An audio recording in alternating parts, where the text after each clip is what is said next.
How are you doing? Is all in order? I'm counting on you. Don't forget what we talked about. By past fuel and present flame, life marches ever on.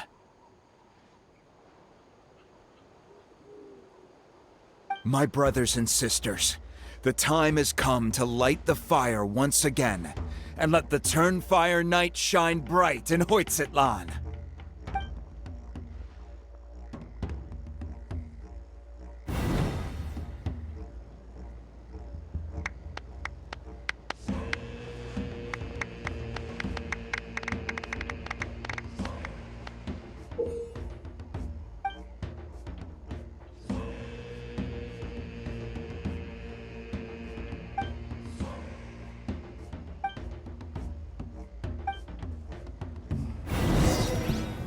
Go get the sacred flame.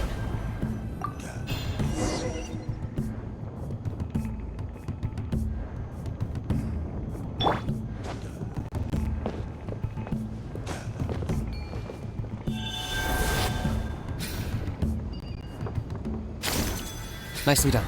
Off to a good start.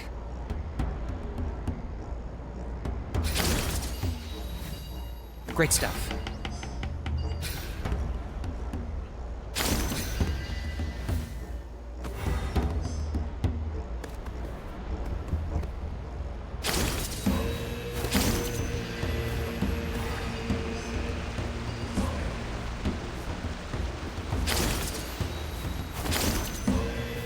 You're over halfway. Keep it up.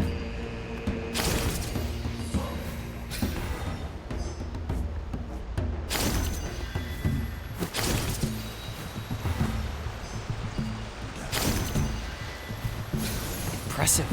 Just one more to go. Come on, one last push.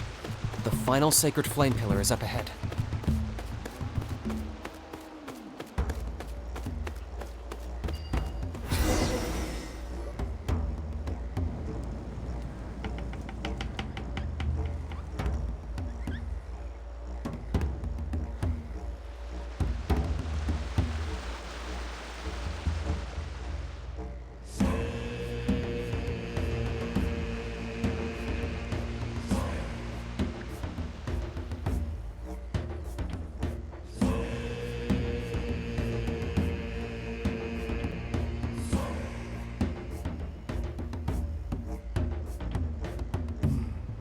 Great! All the pillars are alight. Next, it's down into the canyon and head for the Mountain King's cave.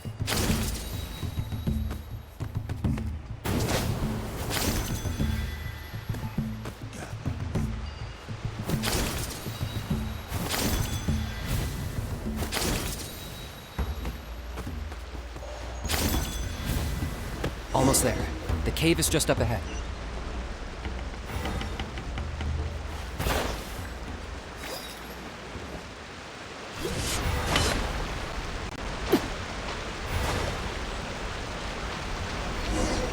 This presence is growing strong. We should deal with the contamination first.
There's the altar of the sacred flame. Remember, light up the torches around it first.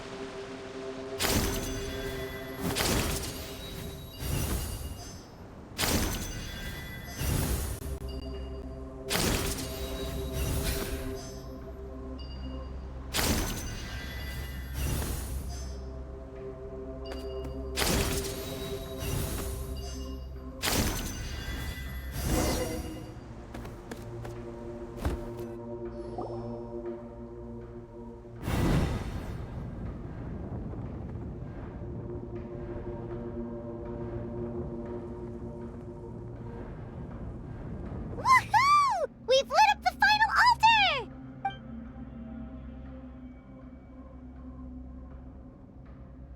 That's the Mountain King up ahead, right? That's him. Kangamato, king of the Yumkasaurs from 500 years ago. He's very powerful. Paimon can tell. He's huge. Let's tread carefully. We don't want to wake him up.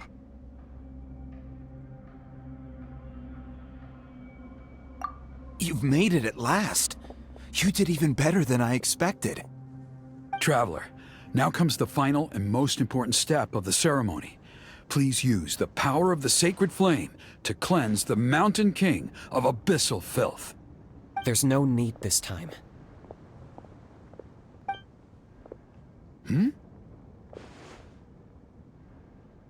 Such strong abyssal power. What is that thing? Kinich, what is the meaning of this?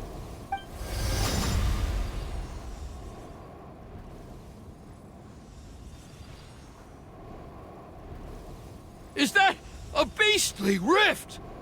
Chief Waina, Elder Trinidad, this is about to get a little dangerous. You should step back. What do you think you're doing? Solving the Mountain King issue. You mean by having him torn to pieces by rift hounds? No, stop! We can't let that happen! Foolish Locust! Ugh, can't you see? We're trying to shove your Locust King into the beastly rift! But... I'm sorry, Chief Waina and Elder Trinidad. This is the only way. Can you promise me that no harm will come to the Mountain King? I can't guarantee it, but I'm fairly confident. Traveler, this is not what we agreed on. You must cleanse the Mountain King of every last trace of abyssal contamination. Okay, I see what this is. You've been in cahoots this whole time!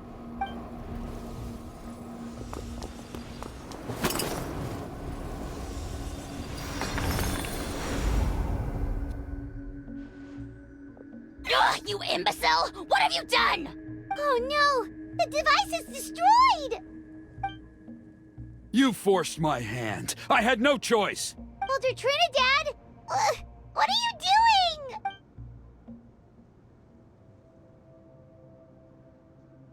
No, the Mountain King is waking up! He will cause even more casualties! Everyone, out! Now!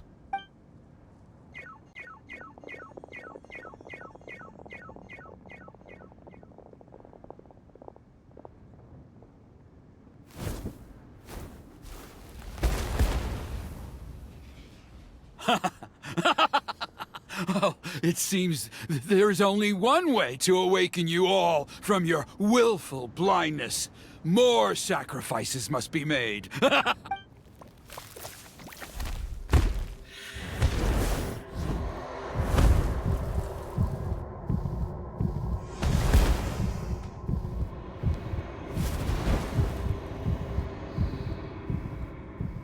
Take me, O Mountain King! Take me as your next sacrifice!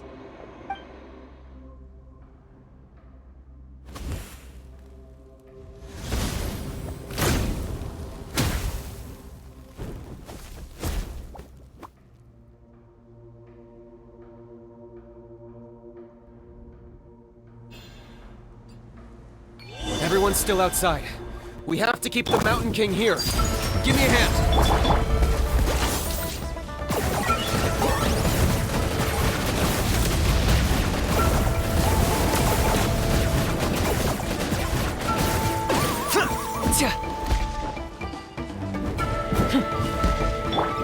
Gotcha! Watch out for the fruits he's spitting out. I can use those...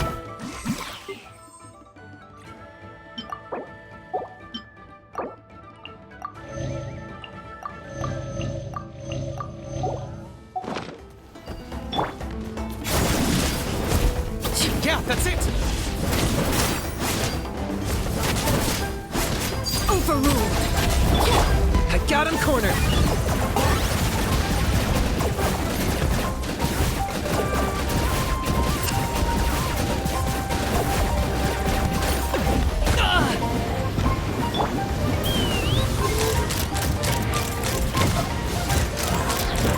Locked on! Locked on! Fire in the hole! Transfixed! Things are about to get dicey. Quietly now.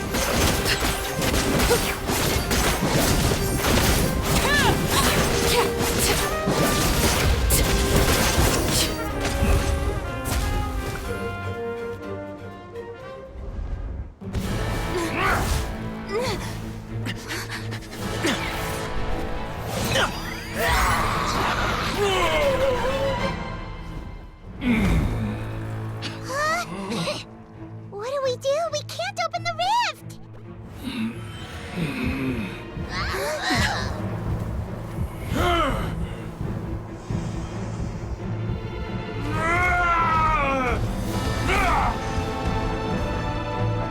Kill me! Put an end to Hoyt's shame!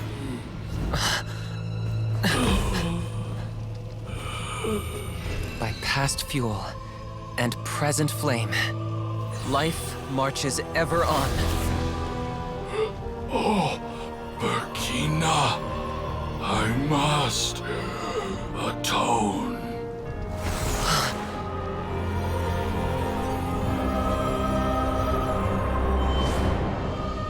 Patience.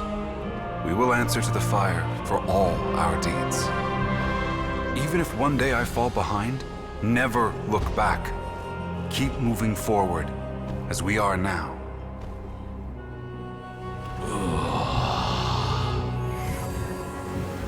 Live with your guilt and shame. This is the price to pay.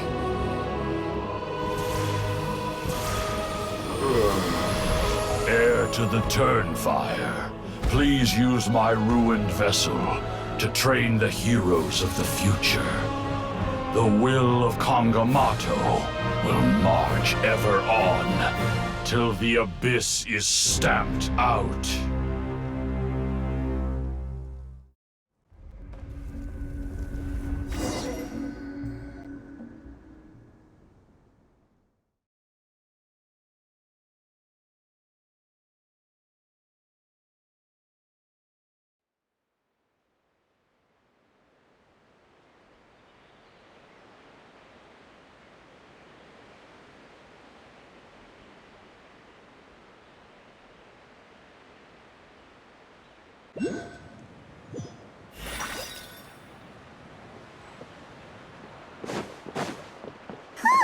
Pretty eventful day yesterday, huh?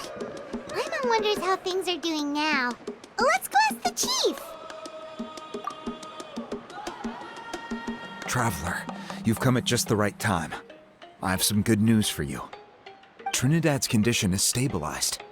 He suffered burns on much of his body, but we believe he'll survive. Guess that's the best news we could hope for. Paimon has to ask, is everyone in your tribe such a risk-taker? First Kinich, then Elder Trinidad? Is this the Scions of the Canopy's adventurous spirit in action? We're simply not afraid to charge ahead into the unknown.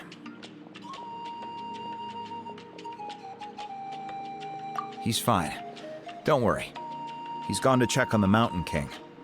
Something most mysterious has happened. After the incident yesterday, a transparent shell has formed around the Mountain King's body. We don't understand the mechanism behind it, but this shell appears to insulate him against the influence of abyssal power. It is somewhat akin to a scab, in that it stops the abyssal energy within him from bleeding out, while also preventing further abyssal energy from seeping in and infecting him. We've never seen anything like it.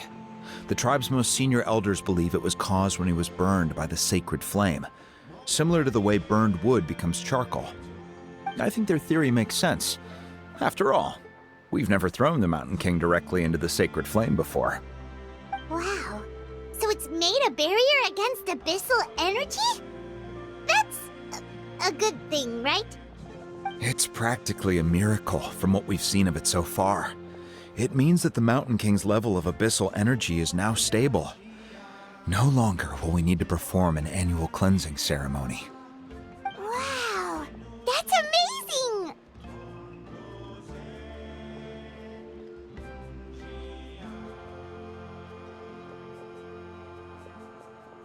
I know what you're thinking.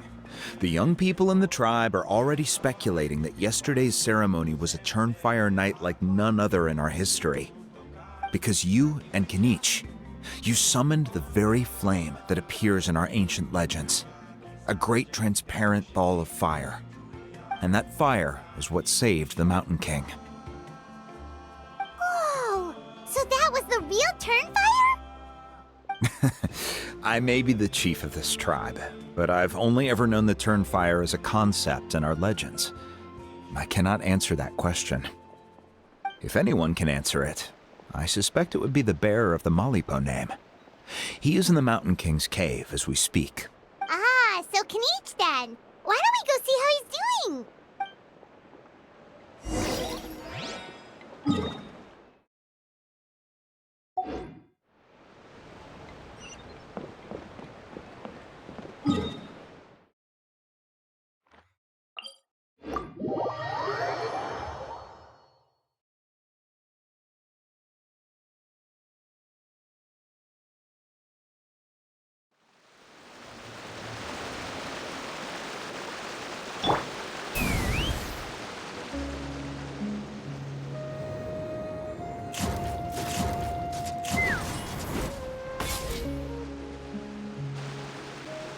Hey, Canich! Hey yourselves. You two doing okay after yesterday? We were gonna ask you the same question. You scared Paimon half to death when you rushed into the fire. Sorry, I couldn't just stand and watch the Mountain King get burned alive. So you thought you'd try and extinguish the sacred flame with Dendro? Or is that an attempt to make the almighty Dragon Lord Kahulahow die of laughter? The sacred flame only possesses a fraction of the Pyro Archon's power. It's not as if I was fighting the Pyro Archon herself. Canich, when you went into the flames, were you intending to, Intending to what? do the same thing as Burkina? Sacrifice myself? Of course not.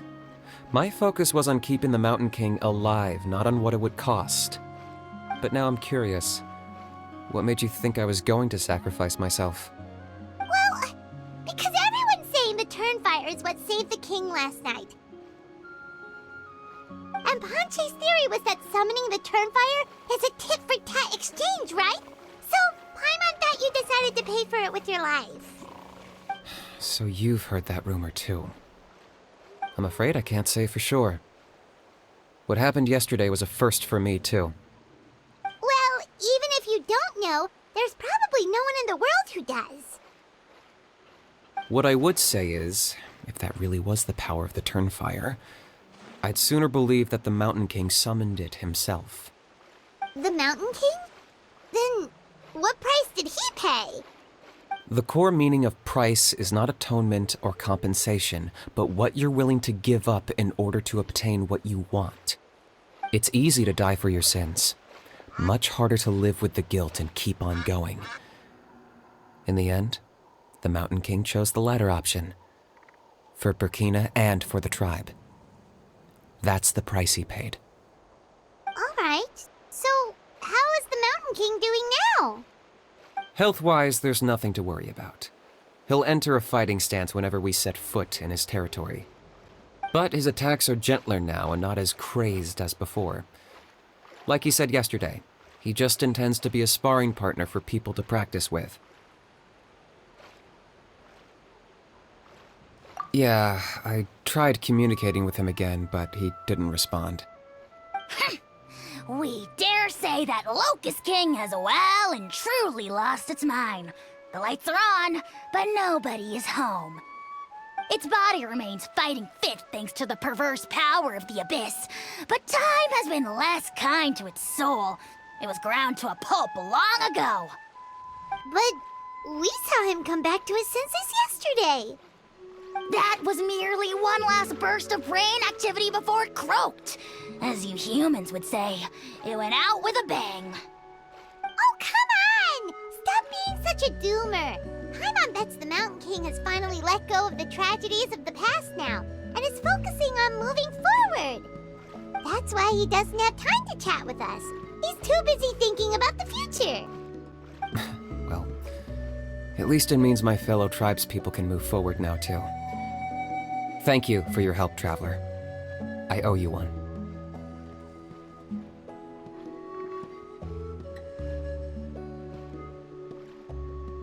Yeah, that's right. You caught Enjo for us, remember? But he ended up being completely useless. It's not a fair trade if you lost out. That's on him. It's not your fault he's useless. Besides, we're friends now. You don't know us anything. Friends? But your friendship is an even more valuable gift. I can't in good conscience accept it for free. So promise me, if you need anything in the future, you'll come to me. For you, I'll do anything.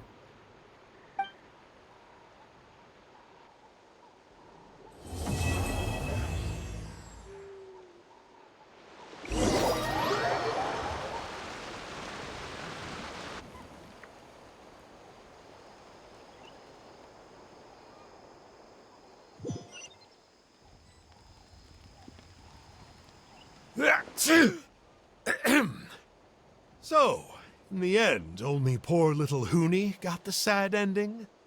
Yeah, everyone's happy except me. First Nana, then my dad. Why does everyone in my family have to suffer? Huni, it'll be okay. Your dad will get better soon. Toba, you're my friend, so I shouldn't say this to your face. But it was all the Mountain King's fault. Huh? Now hold your horses, kiddo. If you promise not to fight, Uncle Sanka will tell you a story. Okay, before you roll your eyes out of your skull, I promise you can trust me.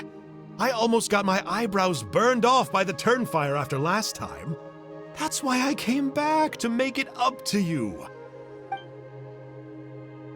All right, I'll just get to the point. Do you know what Uncle Sanka loves the most about your people? What? Your extreme sports. Huh? On my first day here, I got hit by someone falling out of the sky. I believe you call it bungee jumping? It's a dangerous sport, to be sure, but the courage it took to make the jump impressed the heck out of me.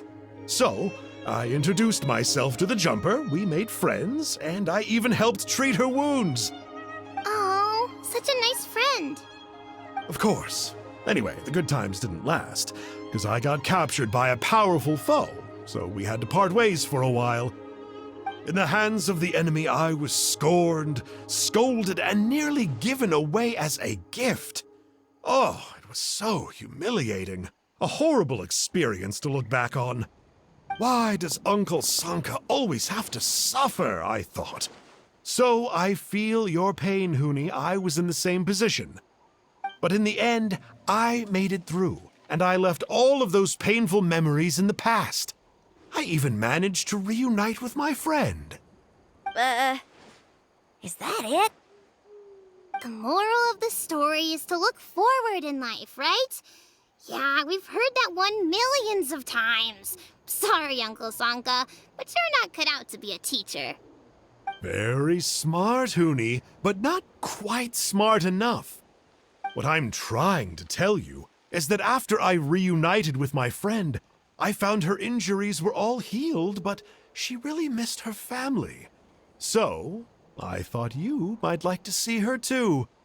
She's right behind you. Turn around and see.